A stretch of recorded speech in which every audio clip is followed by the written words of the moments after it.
Hey everybody, welcome back to another episode of Just Talk with Gabe. I'm here, my sidekick is here, Here. and so is our guest. Let's get started. Who do we have on today's show? Today we have one truly amazing singer, Daisy Draper. I can't wait to hear her story, but before we get started, let's give a shout out to our sponsors, Fade Life Clothing, BCK Online, and Link PR.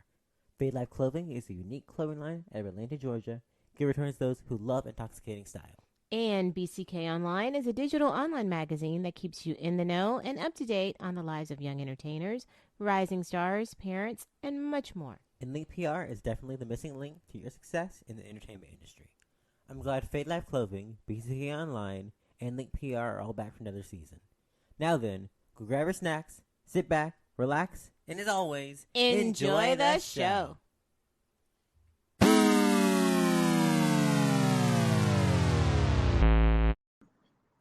Daisy, welcome to the show. We're glad you could join us for an episode of Just Talk with Gabe.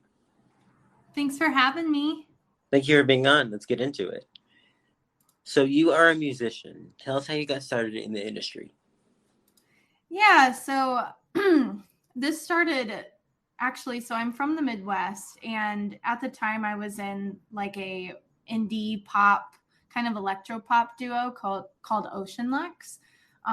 So that was kind of like I would say entry level experience of being in a band, creating music professionally, playing shows, mini tours, things like that. But I ended up leaving the band, leaving everything kind of behind to start over new in LA.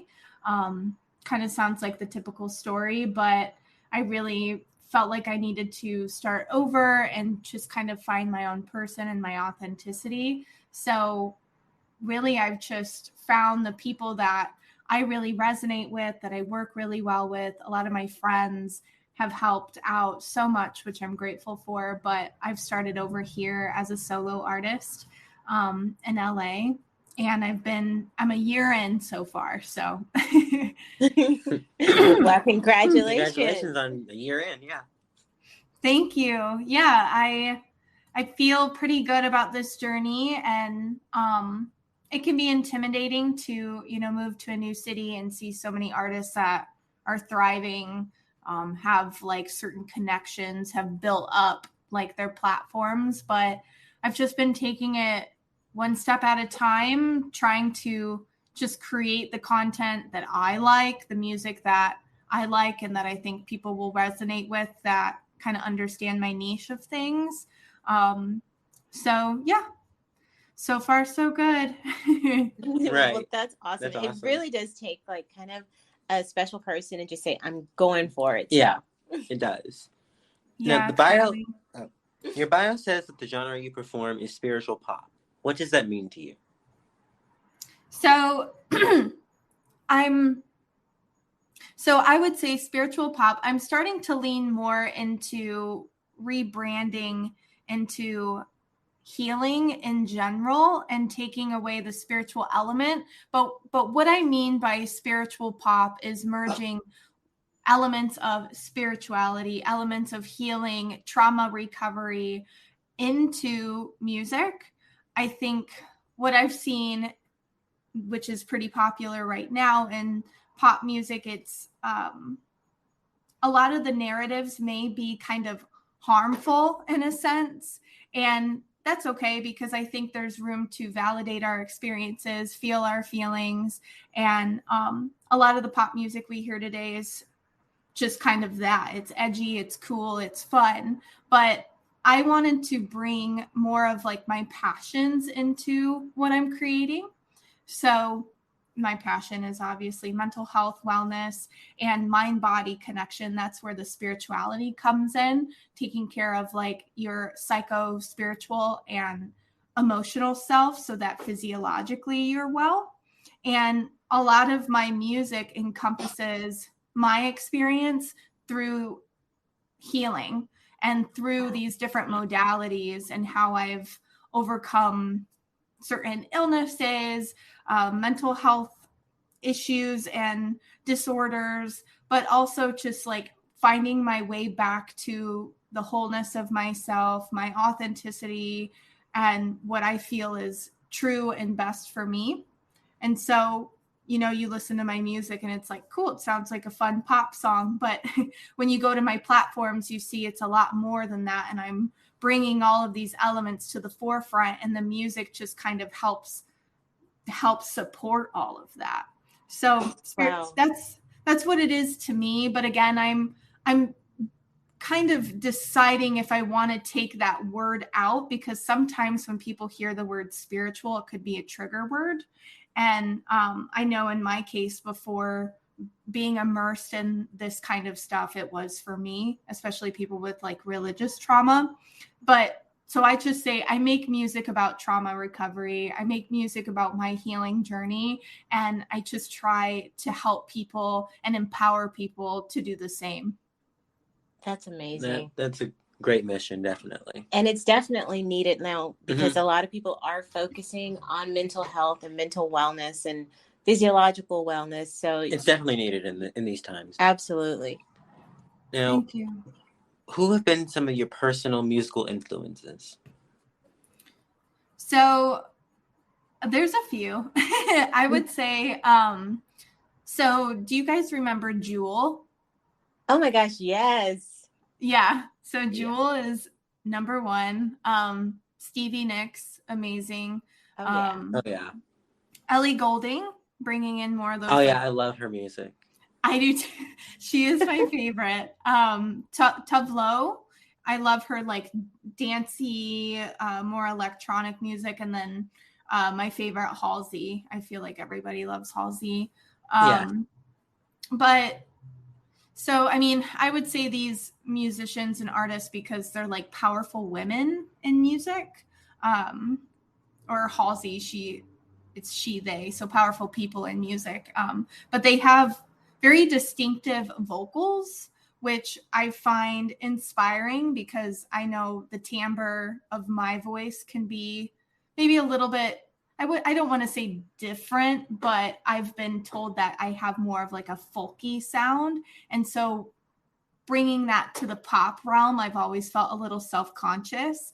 But listening to like Ellie and Stevie Nicks and even Jewel, I'm like, they don't have any boundaries. They just make what they want to make. Right. And I mean, also because they're all really, I think they're all very authentic. And so that's really inspiring for me. That's awesome. That is awesome. So yes, let's share playlists. Yes. Absolutely. What would you say is the hardest thing about being a musician? Honestly, I would say comparison. That has been, I would say comparison and like kind of the new issues that we see today with social media. I think there's obviously like a lot of great things when it comes to social media. It has brought people together. The information that we're exposed to is absolutely incredible.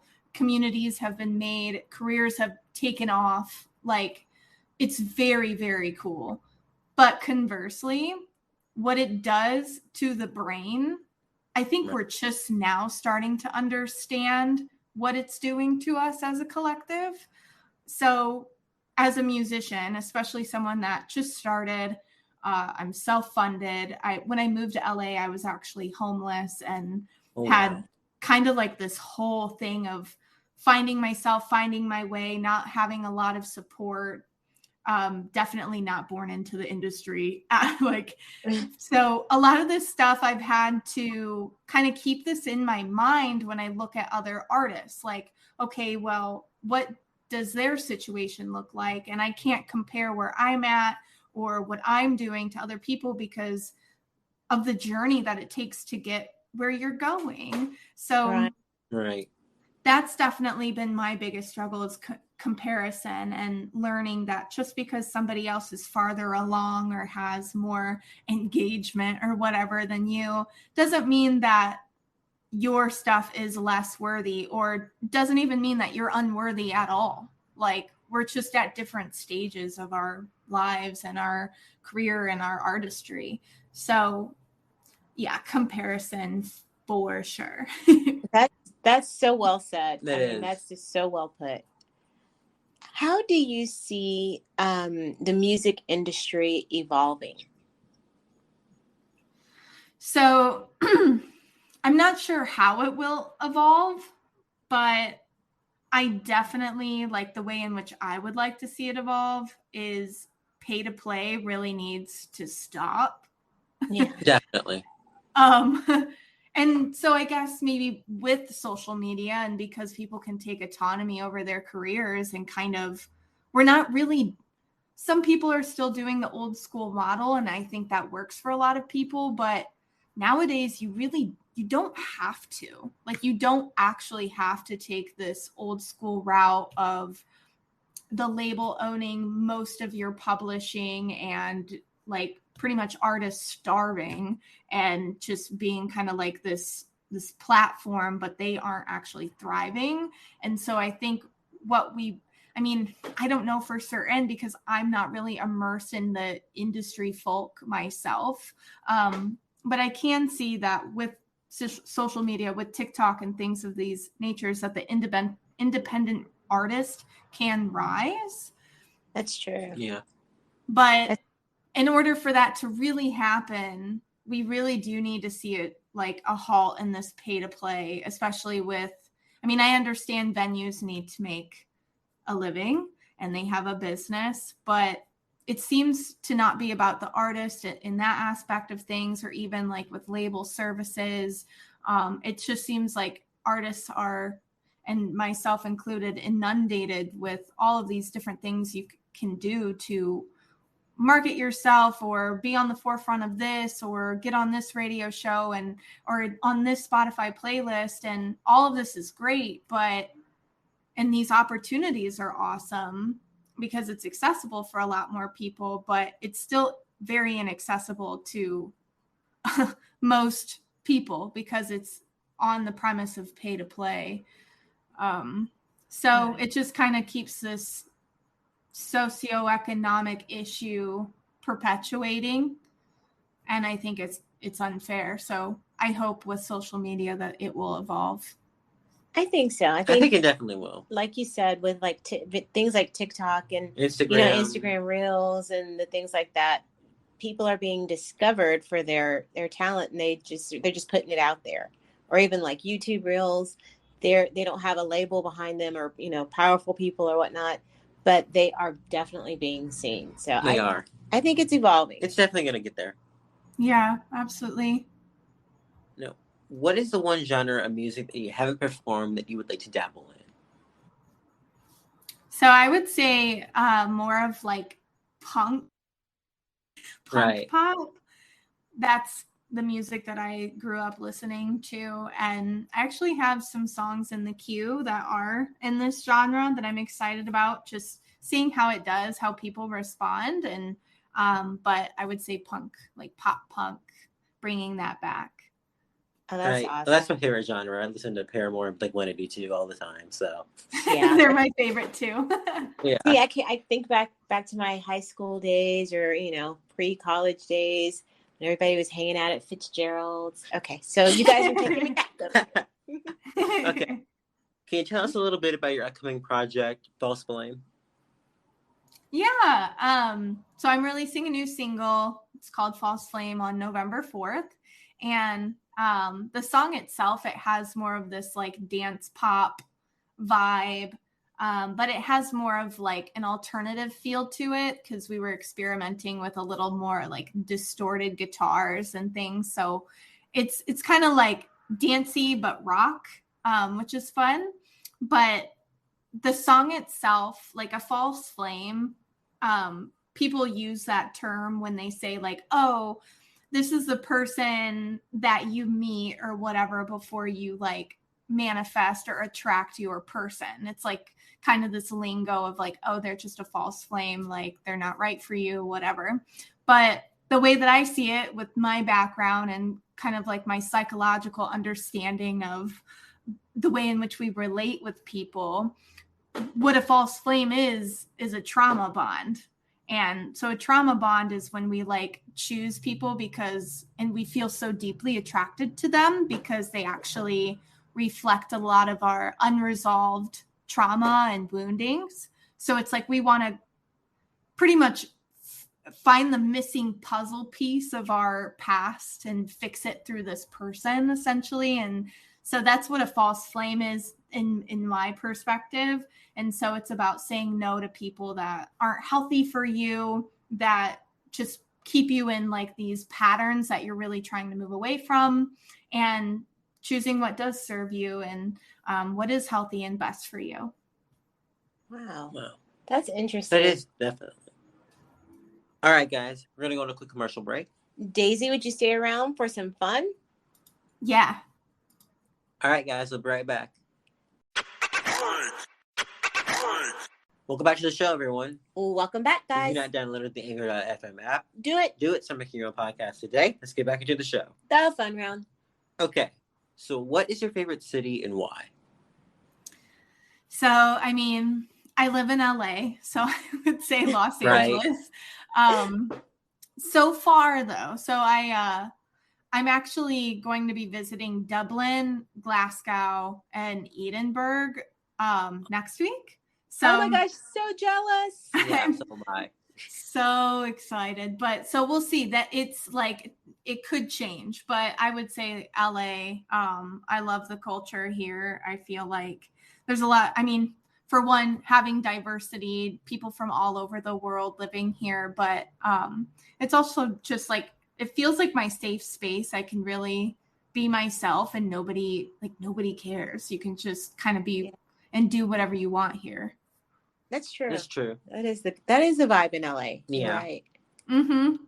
But if you need someone to help you, go to Ireland, go to all those cities, you need someone to help you with your bags, or something. I'm just following. I'm throwing that out there. I'll call you guys. I'll need some help with packing. Exactly. Okay. Who would your dream collaboration be? So earlier I mentioned Jewel, and Right. I'm just gonna say Jewel again. Okay.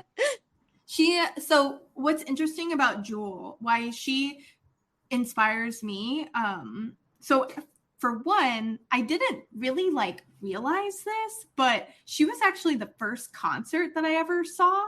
I think I was Oh, wow. 8 years old, literally in the middle of nowhere in Indiana. She came through. She came to South Bend, Indiana, and performed. And I just think that is so funny and also just kind of random. Like usually artists would travel through like Indianapolis when they're touring. So, but anyway, with Jewel, what's interesting about her is she has like a foundation to help youth, and I believe it's like all ages, but maybe primarily teens, but helping them learn how to regulate their emotions and work through anxiety. So I think right now she's even been able to get into like the mainstream like public school system. Oh, wow. Wow. And then she also partners with like other foundations teaching about like regulating the nervous system and working through anxiety, depression, things of that nature. So she kind of is doing what I want to be doing.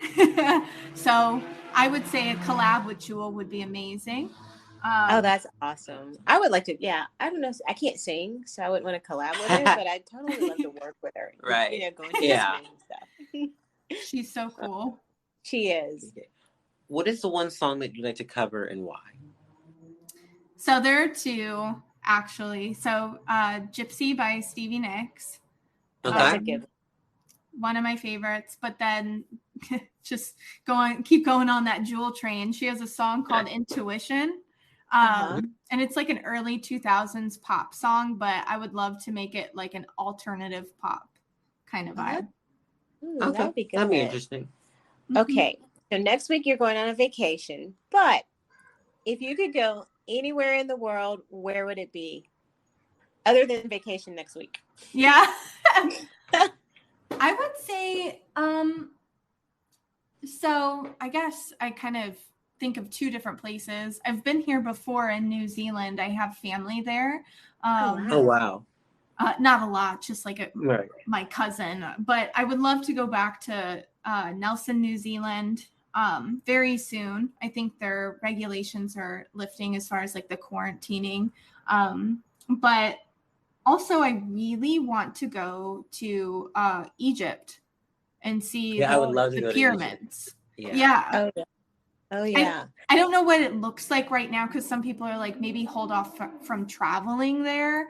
But I really want to see like the 7 wonders, and I've seen I think one so far, the Angkor Wat in Cambodia, and Oh my wow. gosh. which is like I would love to go there again too. But the pyramids, that's like on my list in the next couple years. I have to go. Absolutely. So, okay, so my previous statement about Ireland still stands. Okay. This is the very most important question I can ask. Ice cream or cake? Both. Exactly. Okay, I like that. Yeah. Okay. Good answer. Okay. You could have any superpower, what would it be? Honestly, I would want teleportation. Thank you. Yes. Well, and also like with traffic, that's true. They would just be so much easier. Or if you're like, I don't know, super tired and you need to go to the grocery store, and those like those delivery fees are just insane right now, so you can just teleport to like the grocery store, grab it and leave. Right. With paying first, obviously, but right. So yeah, teleportation.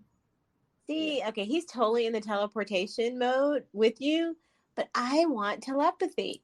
I don't know. I just want to get in there in other people's brains and see what they're thinking, and then I'm like, okay, thank you for letting me join you for a minute. Yeah, that's kind of creepy what you're thinking, but I'm out. And like, more practically speaking, like you never have to drive anywhere. Just appear. You can just leave 1 minute before you're actually supposed to be there, and you're there. I mean, that is more practical than my, digging into people's heads, but I don't know. Well, and with telepathy, I mean, you kind of like if you start to learn more about psychology and things of that nature, you can never know what someone's actually thinking. But if you learn a lot about like body language and the way people are reacting to things, like the certain language and then the body language and mannerisms, you can usually come up with a hypothesis of like, oh, this is a trigger, and this is kind of how they're feeling because of these certain movements. And that's true. Honestly, you could probably tap into some of that now. That's true. So see, okay, I can tap into that now and do teleportation. There we go. Yes. Okay. You could take 5 things to a desert island. What would they be? So I prepared for this question. Nice. And I really tried to think of like what made sense. So first, it would be some sort of like water filtration system. Okay. Like those water bottles or those straws or something. Because if you're on an island, I don't think the water, I mean, if there's water in the island, it's definitely not clean, but then the ocean water, something to like filtrate the ocean water. Okay. So, you can stay hydrated, but and alive. But I would say like a knife or like a Gerber, like a multi-tool. You don't know. Good one. Like you never know what you might need. Also, like some context, I'm a veteran. So a lot of these, I've never like deployed overseas or seen combat, thankfully, but a lot of these things I have been in the field before. And so I was like, oh, well, what did I have? So I'm just kind of like thinking about just past experiences. But I would also say like a waterproof sleeping bag and a waterproof like single man tent. Like if there's some sort of like, I think that could go together. Yeah. Absolutely. And then I would say coconuts because you can eat them and drink. That's true. and you could use like the hard shells as like a weapon. I don't know. And then books. I would just be so bored. I would just need books. Right. You know, you have come up with like one of the most practical lists that we've ever heard. Yeah. And that's pretty cool. And you know, some of the stuff I'm like, oh yeah, you would need that. You would need that, yeah. Yeah. Oh, and maybe like baby wipes. But I mean, okay. Oh yeah, but yeah. We'll see. That probably wouldn't last. You'd have to just use your water filtration system, I guess. Yeah. This is true. This is true. That's a good list, though. It is. Yeah. Okay, so if you had a time machine, where would you go? Okay, so honestly, nowhere, because really, I feel so. As far as like a queer woman, things are in the past like have been pretty politically speaking. So right. Probably not. Like I feel like I could fantasize about certain eras and things, but I mean when it comes down to it, I feel like living in that era, you would deny a lot of your like authentic expression. Right.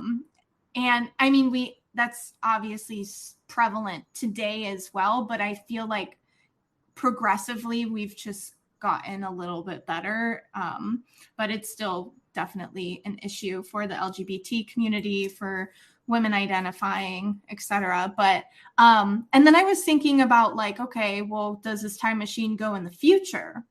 Yeah, wherever you want to go. Like, so maybe, you know, but also I don't know if I want to know the future, because then when I come back to the present, I'm probably going to be like, oh my God, like, or maybe I'm just going to not want to be in the present moment because I'll know what happens. That's true.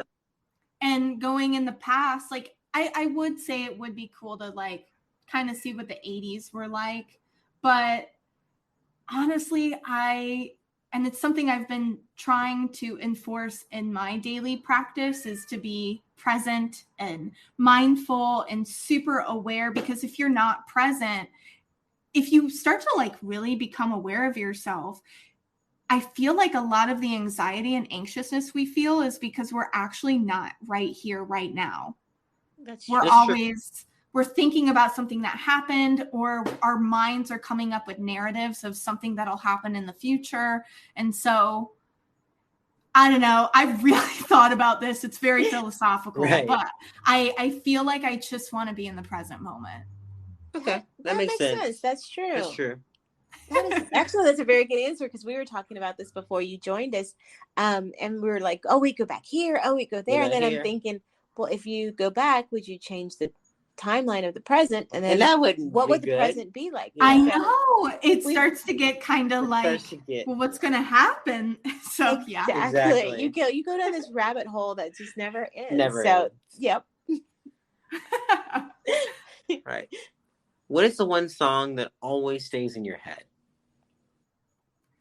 Well, so I haven't finished the new Taylor Swift album, so that is to be determined. Right. But I like her song Karma so far. But I would say since the new Halsey album came out, her song I Am Not a Woman, I'm a God is like just kind of in my brain.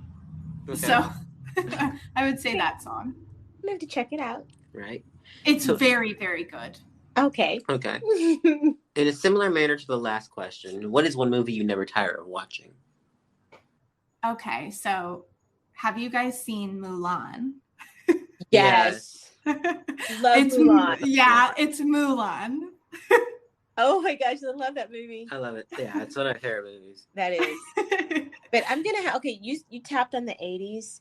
I'm gonna have to say Gabe already knows what I'm gonna say. He's gonna give me this look. Purple Rain. Purple Rain. Yes. I'm tired of seeing that movie. Prince was like the man. And that's true. And of course, I can like repeat the movie verbatim, line by line. It's kind of obnoxious. That's awesome. You have one person to give a shout out to. Who is it, and why'd you pick them? So, honestly, I would shout out my partner. His name's Andrew, and he has been quite the anchor for me and so supportive in my journey and whatever I'm doing, whether it be music or I'm actually planning and getting ready to go back to school to pursue natural wellness and mental health. And with all of these challenges and like stuff with my mental health, and as I touched on these comparison things in social media, I mean, I have really suffered mentally from these things, and Andrew has just been just so much of an anchor and has kept me grounded in this process, and seeing that I am worthy and I don't need to fixate on things that really don't matter when you know, when it comes down to it. So I would shout him out. That's awesome. That's awesome. Okay, so we have something to say to Andrew. Ready? Ready? Hi, Andrew. There we go. Okay. Okay. So, what is the one piece of advice that you would give to kids who want to be in this industry overall? I would say do music because you love it and because you enjoy it. It's wonderful to have music goals. You should invest like your time and energy and practice and all of these things. But when it comes down to like the outcome, I would just say don't like death grip it. Like, okay. Don't fixate on the outcome. Just enjoy the process of creating and also like experimenting and finding the ways like that work best for you to promote your creation. And it should just be like a journey, a process, an experimentation, and it should be fun, not like this competitive thing that causes chronic stress, because I feel like that's how it feels nowadays, and that's kind of not, it's not the point. So if we just focus on the process of creating and like co-writing with people, having fun, like investing money, time, energy, like making the things we want to come to life and like trying, that in itself can be fulfilling. That's true. It is true. So yeah. Oh my gosh. I mean, we that's need great to advice. like, it's great advice. You can apply that to music. You can apply it to writing. Anything. I mean, just anything. Just do it for fun. And I think people lose the fun part definitely. of it. Yeah. And I feel like beautiful things are created when you're in the space of like having fun. Right. If you're writing music or doing whatever from a place of just like, oh my God, like when will I make it, or when will this thing happen, or whatever, you're not going to really be tapped in to like your utmost creative self. You're true. That's true. That is so true. So I would just, don't death grip the outcome. Enjoy the journey. Thank you for reminding me to do that. In addition to all that you have going on, what's next for you? Lots of singles. Lots of singles are on the way. We have False Flame in November and plenty more for, well, I guess this year's ending, but next year we have a lot of singles on the way. Right. Definitely looking forward to that. What is the one thing you want our audience to know about you? Maybe to provide some context. So the reason I'm, so passionate about like health, wellness, spirituality, I've touched on like, not only have I struggled with my mental health issues, but I actually struggled for pretty much my entire life with an autoimmune disease. And, and so what I discovered through my process of healing was obviously there were lifestyle factors that contributed to my illness, such as like diet, movement, what you put in and on your body, things of that nature. But really, there's actually a new book that talks about this. His name's Gabor Mate, and he has a book called The Myth of Normal. If you guys are interested, or any listeners, to learn more about this. But when you learn about like the mind-body connection and how trauma inherited and unprocessed trauma, how it kind of gets trapped inside the physical body, it creates inflammation in our tissues and inside of our organs. Wow. And we have data on this. We're seeing it. There's something called, it's kind of a lengthy word. It's called psychoneuroimmunology. Wow. It's quite the word, but we're seeing how our emotional well-being and like trauma and how it directly affects the overall health of our immune systems, and how it contributes to like diseases such as cancer.